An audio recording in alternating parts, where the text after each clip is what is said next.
찬송가 486장입니다. 486장. 이 세상에 근심된 일이 많고 통일 찬송 474장입니다.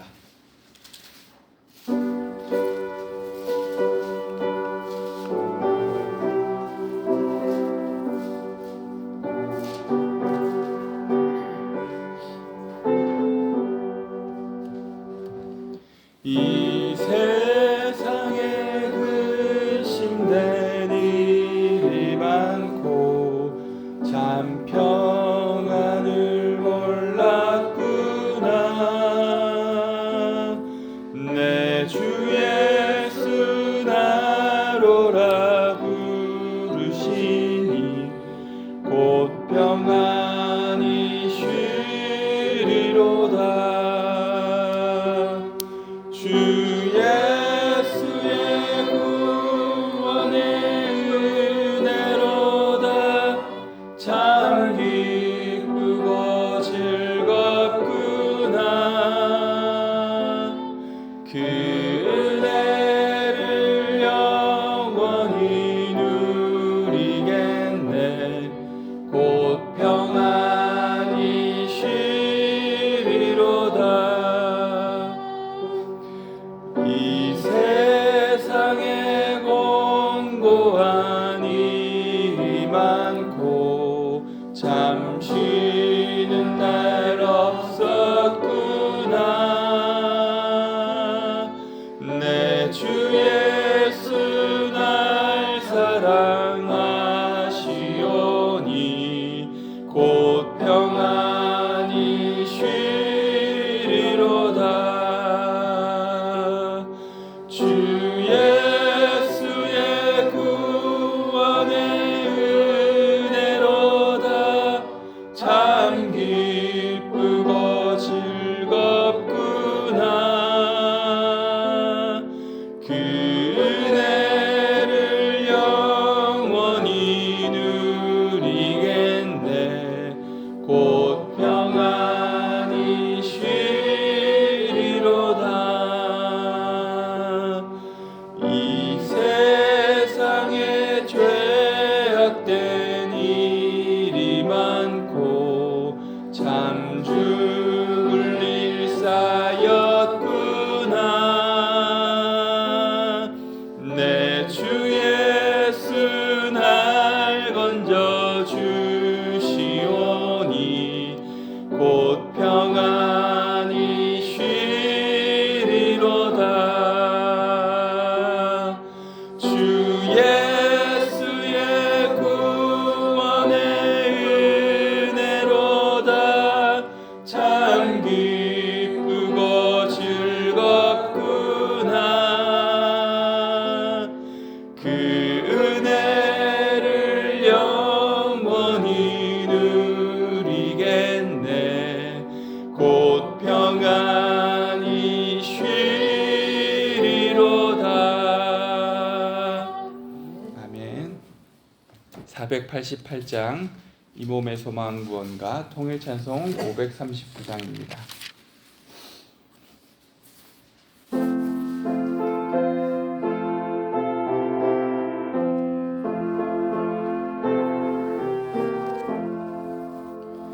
이 몸의 소망 무언가 우리 주 예수뿐일세. 우리 주 예수밖에는 믿으리 아주 없도다. 주 나의 반석이시니 그 위에 내가 서리라. 그 위에 내가 서리라. 무섭게 바람 부는 밤 물결이 높이 설렐 땐 우리 주 크신 은혜에 소망에 닿을 줄이라. 주 나의 반석이시니 그 위에 내가 서리라. 그 위에 내가 서리라. 세상에 있던 모든 것 끊어질 그날 되어도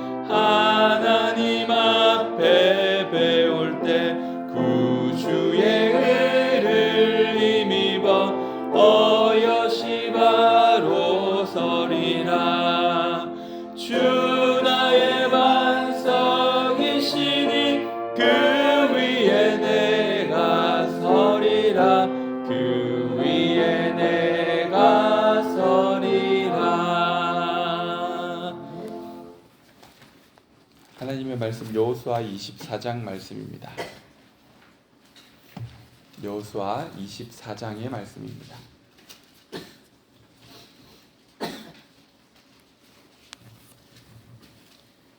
말씀을 한 절씩 교독하시겠습니다. 여호수아가 이스라엘 모든 지파를 세겜에 모으고 이스라엘 장로들과 그들의 수령들과 재판장들과 관리들을 부르매 그들이 하나님 앞에 나와 선지라. 여호수아가 모든 백성에게 이르되 이스라엘 하나님 여호와께서 이같이 말씀하시기를 옛집에 너희 조상들 곧 아브라함의 아버지 나홀의 아버지 데라가 간 저쪽에 거주하여 신들을 섬겼으나 내가 너희의 조상 아브라함을 강 저쪽에서 이끌어내어 가나안 온 땅에 두루 행하게 하고 그의 씨를 번성하게 하려고 그에게 이삭을 주었으며 이삭에게는 야곱과 에서를 주었고 에서에게는 세산을 소유로 주었으나 야곱과 그의 자손들은 애굽으로 데려갔으므로 내가 모세와 아론을 보내었고 또 애굽에 재앙을 내렸나니 곧 내가 그들 가운데 행한 것 같고 그 후에 너희를 인도하여 내었노라. 내가 너희 조상들을 애굽에서 인도하여 내어 바다에 이른즉 애굽 사람들이 병과 마병을 거느리고 너희 조상들을 홍해까지 쫓아오므로 너희의 조상들이 나 여호와께 부르짖기로 내가 너희와 애굽 사람들 사이에 흑암을 두고 바다를 이끌어 그들을 덮었나니 내가 애굽에서 행한 일을 너희의 눈이 보았으며 또 너희가 많은 날을 광야에서 거주하였느니라. 내가 또 너희를 인도하여 요단 저쪽에 거주한 아모니 족속의 땅으로 들어가면 그들의 너희와 싸우기로 내가 그들을 너희 손에 넘겨주면 너희가 그 땅을 점령하였고 나는 그들을 너희 앞에서 멸절시켰으며 또한 모압 왕 십볼의 아들 발락이 일어나 이스라엘과 싸우더니 사람을 보내어 부올의 아들 발람을 불러다가 너희를 저주하게 하려 하였으나 내가 발람을 위해 듣기를 원하지 아니하였으므로 그가 오늘 너희를 축복하였고 나는 너희를 그의 손에서 건져내었으며 너희가 요단을 건너 여리고에 이른즉 여리고 주민들 곧 아모리 족속과 브리스 족속과 가나안 족속과 헷 족속과 기르가스 족속과 히위 족속과 여부스 족속이 너희와 싸우기로 내가 그들을 너희의 손에 넘겨 주었으며 내가 왕들을 너희 앞에 보내어 그 아모리 족속의 두 왕을 너희 앞에 쫓아내게 하였나니 너희 칼이나 너희 활로서 이같이 한 것이 아니면 내가 또 너희가 수고하지 아니한 땅과 너희가 건설하지 아니한 성읍들을 너희에게 주었더니 너희가 그 가운데에 거주하며 너희는 또 너희가 심지 아니한 포도원과 감람원의 열매를 먹는다 하셨느니라. 그러므로 이제는 여호와를 경외하며 온전함과 진실함으로 그를 섬기라. 너희 조상들이 강 저쪽과 애굽에서 섬기는 신들을 지어버리고 여호와만 섬기라. 만일 여호와를 섬기는 것이 너희에게 좋지 않게 보이거든 너희 조상들이 강 저쪽에서 섬기던 신들이든지 또는 너희가 거주하는 땅에 있는 아모리 족속의 신들이든지 너희가 섬길 자를 오늘 택하라. 오직 나와 내 집은 여호와를 섬기겠노라 하니 백성이 대답하여 이르되 우리가 결정 그 여호와를 버리고 다른 신들을 섬기지 하지 아니하오니 이는 우리 하나님 여호와께서 친히 우리와 우리 조상들을 인도하여 애굽 땅 종되었던 집에서 올라오게 하시고 우리 목전에서 그 큰 이적들을 행하시고 우리가 행한 모든 길과 우리가 지나온 모든 백성들 중에서 우리를 보호하셨음이며 여호와께서 모든 백성들과 이 땅에 거주하던 아모리 족속을 우리 앞에서 쫓아냈습니다. 그러므로 우리도 여호와를 섬기리 그는 우리 하나님이십니다 하니라. 여호수아가 백성에게 이르되 너희가 여호와를 능히 섬기지 못할 것은 그는 거룩하신 하나님이시오 질투하신 하나님이시니 너희의 잘못과 죄들을 사하지 아니하실 것임이라.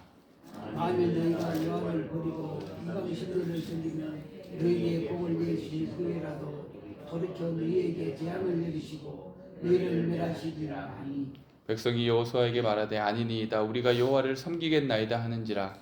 여호수아가 백성에게 이르되 너희가 여호와를 택하고 그를 섬기라 하였으니 스스로 증인이 되었으나 하니 그들이 이르되 우리가 증인이 되었나이다 하더라. 여호수아가 이르되 그러면 이제 너희 중에 있는 이방 신들을 치워버리고 너희의 마음을 이스라엘의 하나님 여호와께로 향하라 하니 백성이 여호수아에게 말하되 한 여호와를 우리가 섬기고 그의 목소리를 우리가 청중하니라 하니 그날에 여호수아가 세겜에서 백성과 더불어 언약을 맺고 그들을 위하여 율례와 법도를 제정하였더라. 여호수아가 이 모든 말씀을 하나님께 기록하고 큰 돌을 가져다가 거기 여호와의 손수 곁에 있는 상수리나무 아래에 세우고 모든 백성에게 이르되 보라 이 돌이 우리에게 증거가 되리니 이는 여호와께서 우리에게 하신 모든 말씀을 이 돌이 들었음이니라. 그런즉 너희가 너희의 하나님을 부인하지 못하도록 이 돌이 증거가 되리라 하고 백성을 보내어 각기 기업으로 돌아가게 하였더라.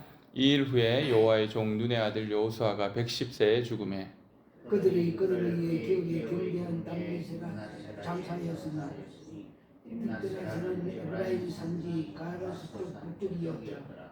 이스라엘이 여호수아가 사는 날 동안과 여호수아 뒤에 생존한 장로들 곧 여호와께서 이스라엘을 위하여 행하신 모든 일을 아는 자들이 사는 날 동안 여호와를 섬겼더라. 또 이스라엘 자손이 애굽에 가져온 요셉의 뿔을 세겜에 장사했으니 이것은 야곱이 백kim 크지트를 주고 세겜의 아버지 함몬의 자손들에게서 삼바지라. 그것이 요셉 자손의 기업이 되었더라. 함께 읽습니다. 아론의 아들 엘르아살도 죽음에 그들이 그를 그의 아들 비느하스가 에브라임 산지에서 받은 산에 장사하였더라. 아멘. 모든 문장이나 말에는 맥락이 있어야 합니다. 맥락을 따라야 내용이 자연스럽게 전개되죠. 우리가 대화할 때도 맥락을 벗어나면 상대방이 이해를 못합니다. 우리의 인생도 마찬가지인 것 같습니다. 우리의 삶에 걸어온 족적이 있고 또 맥락이 있습니다. 과거의 경험과 은혜에 걸맞는 삶을 살아가야 하는 것입니다. 인생의 방향을 정할 때 그동안 우리가 받은 하나님의 은혜와 인도하심을 기억합니다. 단순히 회상하는 것이 아니라 그것이 우리의 삶을 이끄는 중요한 원리가 되는 것입니다. 역사를 배우고 연구하는 이유도 그 맥락을 파악하기 위해서이지 않습니까? 과거의 실수와 성공을 돌아보며 우리는 현재를 바르게 살아갈 수 있는 지혜를 얻는 것입니다. 역사를 잊은 민족에게 미래가 없다는 말이 있듯이 우리가 살아가는 과정에서도 지난 날을 되새기며 올바른 방향을 설정해야 하는 것이죠. 하나님께서 우리에게 일방적인 명령만을 주시는 것이 아니라 우리의 과거와 현재를 통해 미래를 준비하게 하십니다. 이스라엘 백성들이 가나안 땅을 정복한 후 여호수아는 마지막으로 그들에게 하나님의 은혜와 역사하심을 다시 상기시키며 그 경험을 토대로 올바른 삶의 방향을 제시하고 있습니다. 여호수아는 단순히 감정적 결단을 요구하는 것이 아니라 그들의 믿음이 진정한 삶의 원동력이 되기를 바랬습니다. 여호수아가 오늘 2절부터 13절까지의 내용 가운데 하나님께서 이스라엘에게 베푸신 은혜가 어떤 것들이었는지 자세하게 설명하고 있습니다. 역사적으로 하나님이 베푸신 은혜를 이렇게 열거하는 장면들이 성경에는 줄곧 나오곤 합니다. 입다가 사사 시절에 자신의 하나님께서 이스라엘 백성을 얼마나 사랑하시고 그에게 어떤 은혜를 베푸셨는지 이야기하는 장면이나 또 신약 시대에는 스데반이 군중들에게 설교할 때에도 이와 비슷한 맥락으로 역대 하나님께서 이스라엘 민족들을 어떻게 인도하셨고 그들에게 베푸신 은혜가 어떠했는지를 역사순으로 이야기하는 거죠. 아브라함 때부터 해서 이스라엘에게 가나안 땅을 주시고 애굽에 출애굽하는 과정 가운데 애굽 군대를 홍해에서 또 물에 수장시켰던 이야기들이나 이런 모든 이야기들을 통하여서 하나님이 그들에게 어떻게 역사하셨는지 그리고 하나님이 지금 우리가 서 있는 이 자리까지 어떻게 에베네셀 하나님으로 인도하셨는지를 이야기하는 것입니다. 이런 설명 이후에 여호수아가 사용하는 결정적인 단어가 바로 오늘 14절 앞에 나오는데요. 14절 앞에 이렇게 나오죠. 그러므로 이제 하나님이 함께 하신 그 은혜, 놀라운 기적의 역사를 알기에 그 맥락에 따라 그러므로 이제 이스라엘은 하나님만 섬겨야 한다는 것입니다. 이스라엘 백성들은 자신들에게 주어진 하나님의 은혜를 생각하여 하나님을 따르며 살아가는 백성이 되어야 합니다. 더 이상 쓸데없는 이방 신들을 섬기는 것이 아니라 하나님을 경외함으로 온전함과 진실함으로 하나님을 섬겨야 합니다. 그러나 현실은 그것이 참 쉽지 않습니다. 인간이 연약하고 순간적인 유혹에 흔들리고 또한 이스라엘 백성이 이제 살아가야 될 가나안 땅에는 온갖 이방 신상들의 유혹이 있습니다. 그래서 하나님의 은혜를 떠나 방황하는 삶을 살게 되는 것입니다. 과거의 은혜를 망각하고 자신의 힘과 세상의 방법을 의지하는 것이 인간의 본성이기 때문입니다. 이스라엘의 역사를 통해 우리는 그것을 이미 확인하고 있습니다. 이스라엘 백성들도 여호수아의 말을 듣고 하나님의 놀라운 은혜와 사랑을 인정합니다. 그리고 하나님만을 섬기겠다고 결단합니다. 그런데 하나님은 여호수아는 오히려 그들에게 너희가 능히 여호와를 섬길 수 없다라고 이야기합니다. 이것은 단순히 부정하는 것이 아니라 더욱 진지한 신앙의 결단을 요구하는 경고라고 볼 수 있죠. 하나님을 섬기는 것은 단순히 선언이나 감정적 결단으로 동의로 끝나는 것이 아니라 삶의 모든 영역에서 하나님을 최우선으로 삼는 철저한 헌신이 필요하다라는 것입니다. 마치 이들이 이 가나안 땅 전쟁을 함에 있어서 모든 것을 진멸하여 하나님께 하나도 남기지 않고 바치기 위해서 애를 썼던 것처럼 자신의 삶에서 온전히 이방 신상을 완전히 몰아내고 하나님께만 충성하기로 결단하는 그러한 마음의 자세가 필요한 것이죠. 이 심리치료나 상담을 할 때도 이 상담가는 내담자가 계속해서 더 적극적으로 치료에 대한 의지나 스스로의 결단을 막 얘기할 때 그것을 자제시키곤 합니다. 너무 많이 하려고 하지 말라고 막기도 하죠. 그렇게 막는 이유는 자신의 감정적인 어떤 열정으로 할 수 있다라고 얘기하는 것들이 오히려 그에게 더 큰 좌절과 실수를 남길 때가 있기 때문이죠. 이 한두 번의 개선이 완전한 회복으로 향하지 않기 때문에 그것을 조심하도록 하는 것입니다.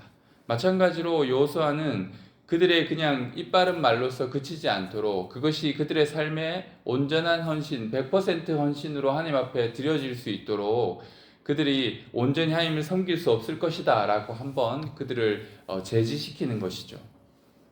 그렇게 제지시키자 이스라엘 백성들이 아닙니다. 우리는 여호와를 섬길 것입니다 라고 다시 한번 그들의 마음을 하나님 앞에 세웁니다. 그래서 이제 이스라엘 백성들을 여호수아는 이 자리에서 세겜에서 하나님 앞에 하나님을 섬기는 백성으로 다시금 언약을 세우는 것입니다.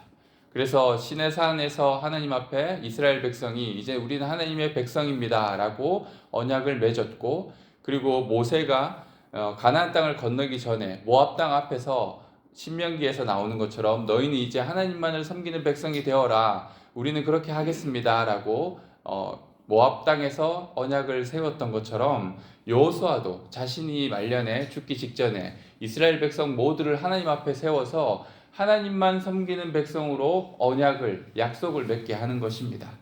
그래서 그렇게 약속을 맺으며 여호수아는 이야기합니다. 너희 삶 속에서 있었던 이방신들을 이제는 치워버리라. 하나님께 온전히 집중하여 하나님만을 섬기라 라고 약속을 받아내는 것입니다.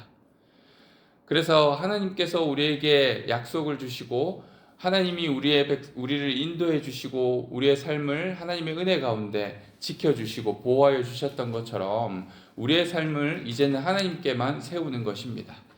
오늘 말씀을 통해서 우리가 하나님의 은혜의 맥락 가운데 있는 우리의 삶이기에 우리의 삶에도 여전히 하나님의 은혜와 상관없는 것들, 여러 세상의 유혹들과 이방 신상들, 우상들을 하나님보다 더 사랑하고 있는 것들을 다 과감히 제거하고 우리의 마음 깊숙이 있는 탐욕이나 또한 세상의 성공이나 사람들에 대한 인정, 이런 것들을 하나님보다 우선시하지 않고 그 모든 것들을 내려놓고 하나님만을 섬기는 삶을 결단해야만 하는 것입니다.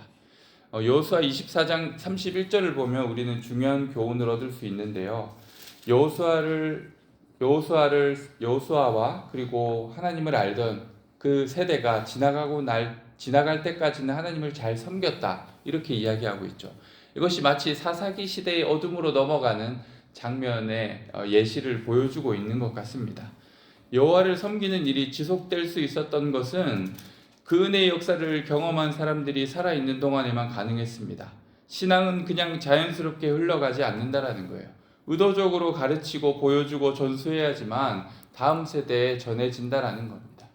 오늘 말씀을 보면 하나님께서 이스라엘 백성들에게 너희가 애굽의 그 큰 영광을, 그 구원을 보지 않았느냐, 애굽에서의 출애굽할 때의 장면들을 또 이야기하며 너희가 그것을 직접 보지 않았느냐라고 얘기하죠.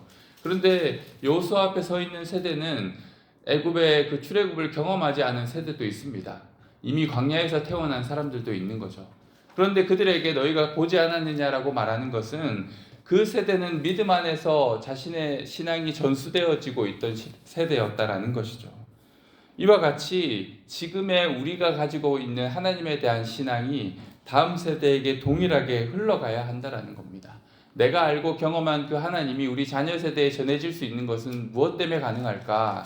그가 하나님을 만났기 때문이 아니라 하나님을 알고 하나님을 경험한 세대에 믿음의 전수가 있기 때문이에요. 의도적으로 계속해서 가르치고 보여주어야 한다는 것입니다. 우리의 사명이 바로 그것이죠. 윗세대는 후손들에게 하나님의 은혜와 역사를 전수해야 하는 것입니다. 하나님이 어떤 분이신지, 하나님이 우리에게 어떤 일을 행하신 분이신지, 그렇게 다음 세대가 하나님을 알 수 있도록, 하나님을 섬기고 하나님만 따라갈 수 있도록 믿음을 전해야만 하는 것입니다. 우리의 믿음이 자녀들에게 또 그 다음 세대에게 이어지도록 여호수아가 이스라엘 백성들에게 강조했던 것처럼 우리도 다음 세대에게 하나님을 향한 온전한 헌신을 가르쳐야만 하는 것입니다. 그래요. 오늘 말씀처럼 그러므로 이제는 이라는 말씀을 붙잡고 우리 또한 결단해야 합니다. 과거에 베푸신 하나님의 은혜를 기억하며 그 맥락 속에서 우리는 하나님을 더욱 온전히 따르는 백성이 되도록 주님 앞에 결심하는 것입니다. 하나님을 향한 100%의 헌신이 우리의 삶 속에 실현되어질 수 있도록, 삶의 어떤 곳도 그것의 예외가 되지 않도록 온전히 하나님을 따르고 하나님을 믿는 신앙을 우리의 다음 세대로까지 이어질 수 있도록 전할 수 있는 저희가 되었으면 합니다. 우리 이 시간 함께 기도하시겠습니다. 여호수아가 자신의 생을 마치기에 앞서서 이스라엘 백성 모두를 불러서 하나님 앞에 다시금 언약하게 하였던 것처럼 우리의 삶 가운데 끊임없이 그런 순간순간이 필요합니다. 한 번의 언약으로 되지 않습니다. 시내산 언약으로 족한 것이 아니라 모압 땅에서 모세가 그들을 다시금 하나님 앞에 세워야 했고 여호수아는 또한 다시 그들을 세겜에서 세워야 했습니다. 이 역사는 계속해서 반복됩니다. 이스라엘 역사 속에 하나님 앞에 다시금 결단하게 하고 세우는 일들이 계속해서 일어나는 것이죠. 우리 또한 마찬가지입니다. 우리 자신을 하나님 앞에 다시 세우는 것입니다. 하나님이 내게 베풀어 주신 은혜를 기억하며 내가 하나님만을 섬기는 백성이 되겠습니다. 하나님만을 따르는 사람이 되겠습니다. 라고 다시금 결단하는 거죠. 우리가 그렇게 하나님이 내게 부어주신 은혜를 잊지 않고 끊임없이 다시금 주님 앞에 하나님만을 섬기는 삶으로 우리 자신을 돌아보고 또 그뿐 아니라 우리의 자녀들이 그러한 삶을 살 수 있도록 믿음을 전수하는 그런 세대, 믿음의 세대가 되게 해달라고 우리 이 시간 함께 기도하시겠습니다.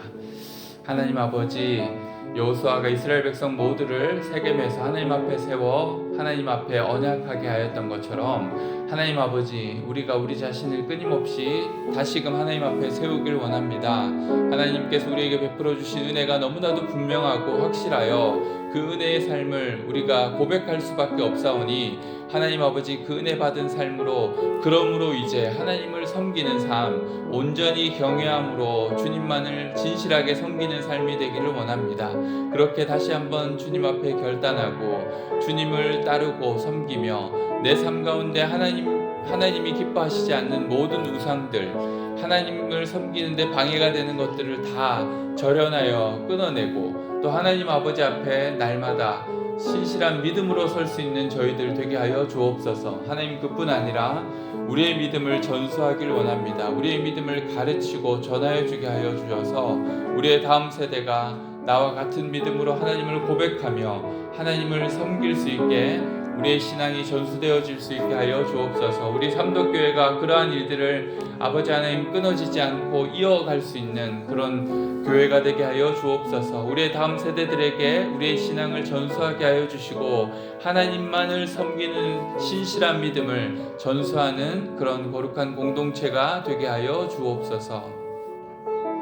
오늘은 토요일입니다. 우리 거룩한 주일을 준비하는 날인데요. 하나님께서 예비하신 주일에 하나님 은혜 베풀어 주시기를 기도하고 또 특별히 말씀을 준비하시는 우리 담임 목사님에게 영육간의 강건함과 성령의 충만함 더해달라고 우리 시간 함께 기도하시겠습니다. 하나님 아버지, 내일 거룩한 주일을 준비합니다. 하나님, 우리의 마음을 예배자로 준비할 수 있고 우리의 삶의 모든 시간을 하나님께 집중할 수 있게 하여 주옵소서. 준비된 예배자로 설 수 있는 우리 모두가 되게 하여 주옵시고 특별히 하나님, 우리 담임 목사님에게 영육간의 강건함을 더하여 주시고 주님 주시는 성령으로 충만하여 귀한 말씀을 준비할 수 있게 하여 주옵소서. 하나님 아버지, 주일 가운데 은혜를 갈망하는 이들이 주님 앞에 나아갑니다. 그들이 온전히 은혜를 갈망하며 순전한 예배자로 주님 앞에 서기를 원하오니 주님 우리 가운데 은혜를 베풀어 주시옵소서. 우리 삼덕교회 가운데 하나님 주일의 거룩한 은혜로 주님 앞에 서는 하나님의 예배자들 되게 하여 주시옵소서. 하나님 아버지 감사합니다. 이스라엘 백성이 드디어 가나안 땅을 정복하고 땅 분배를 마친 이후에 그들이 하나님 앞에 다시금 세겜에서 언약을 맺습니다. 우리의 삶에도 순간순간 다시 한번 우리가 걸어온 길을 돌아보며 하나님이 우리에게 어떤 은혜를 베푸셨는지를 확인하고, 그러므로 이제 나의 삶을 하나님을 경외하며 온전함과 진실함으로 하나님만을 섬기겠다라는 그러한 다짐과 결단이 있게 하여 주옵소서.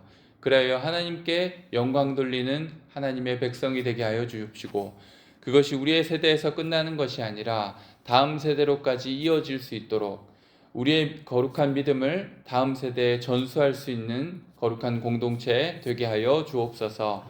내일은 거룩한 주일입니다. 우리 모두가 주님 앞에 서는 예배자들 되게 하여 주옵시고, 담임 목사님에게 영육간의 강건함과 성령 충만함을 더하여 주셔서 준비한 귀한 말씀 하나님 앞에 전할 하나님 주신 귀한 말씀 성도들에게 생명의 말씀으로 능력의 말씀으로 선포할 수 있게 하여 주옵소서. 감사드리며 예수님의 이름으로 기도드립니다. 아멘.